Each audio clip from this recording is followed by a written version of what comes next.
I was 18 years old when I got married. I belonged to a very conservative family, a Baloch family, where good daughters never say no to their parents. My father wanted me to get married, and all I said was, if that makes you happy, I'll say yes. And of course, it was never a happy marriage. Just about after 2 years of getting married, about 9 years ago, I met a car accident. Somehow my husband fell asleep and the car fell in the ditch. He managed to jump out, saved himself. I'm happy for him. But I stayed inside the car and I sustained a lot of injuries. The list is a bit long. Radius ulna of my right arm were fractured. The wrist was fractured. Shoulder bone and collarbone were fractured. My whole rib cage got fractured. But that injury that changed me and my life completely was the spine injury. Many people came to rescue. They gave me CPR. They dragged me out of the car. And while they were dragging me out, I got the complete transection of my spinal cord. Those 2.5 months in the hospital were dreadful. I was at the verge of despair. One day, doctor came to me and he said, well, I heard that you wanted to be an artist, but you ended up being a housewife. I have a bad news for you. You won't be able to paint again. Next day, doctor came to me and said, your spine injury is so bad, you won't be able to walk again. I took a deep breath and I said, it's all right. Next day, doctor came to me and said, because of your spine injury and the fixation that you have in your back, you won't be able to give birth to a child again. That day, I was devastated. I started to question my existence. Why am I even alive? So what kept me going was, one day I asked my brothers, I know I have a deformed hand, but I'm tired of looking at these white walls in the hospital and wearing these white scrubs. Bring me some colors, bring me some small canvas. I want to paint.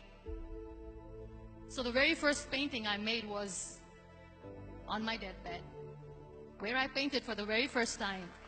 What an amazing therapy it was. Without uttering a single word, I could paint my heart out. I could share my story. People used to come and say, what lovely painting. So much color. Nobody could see the grief in it. Only I could. And that day I decided that I'm going to live life for myself.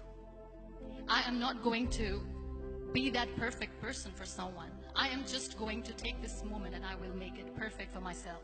That I'm going to fight my fears. So I wrote down one by one all those fears. And I decided that I'm going to overcome these fears one at a time. You know what was my biggest fear? Divorce. But the day I decided that this is nothing but my fear, I liberated myself by setting him free.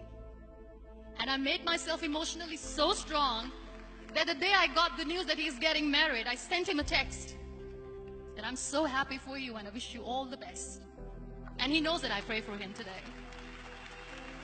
Number 2 was, I won't be able to be a mother again. And that was quite devastating for me. But then I realized there are so many children in the world, all they want is acceptance. So there is no point of crying, just go and adopt one. And that's what I did.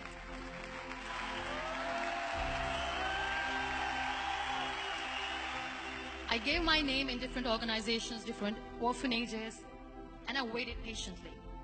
2 years later, I got this call from a very small city in Pakistan. I got a call and they said, are you Muniba Mazari? There is a baby boy and would you like to adopt? I could literally feel the labor pain. I said, yes, yes, I am going to adopt him. I am coming to take him home. And that day, I was 2 days old, and today he's 6. You know, when you end up being on the wheelchair, what's the most painful thing? People think that they will not be accepted by the people because we, in the world of perfect people, are imperfects. So I decided to appear more in public. I started to paint.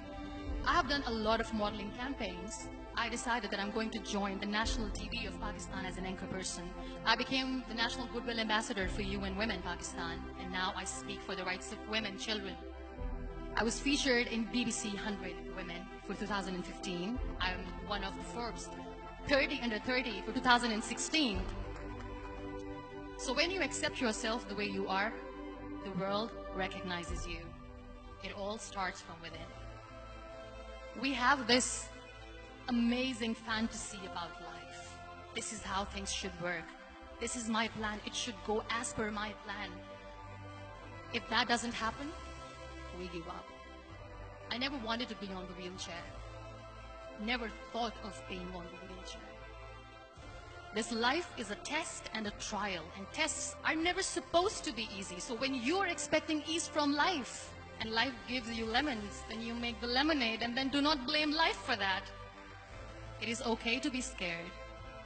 It is okay to cry. Everything is okay, but giving up should not be an option. They always say that failure is not an option. Failure should be an option, because when you fail, you get up, and then you fail, and then you get up, and that keeps you going. Embrace each and every breath that you are taking. Celebrate your life. Live it. Don't die before your death. Real happiness lies in gratitude. So be grateful, be alive, and live every moment.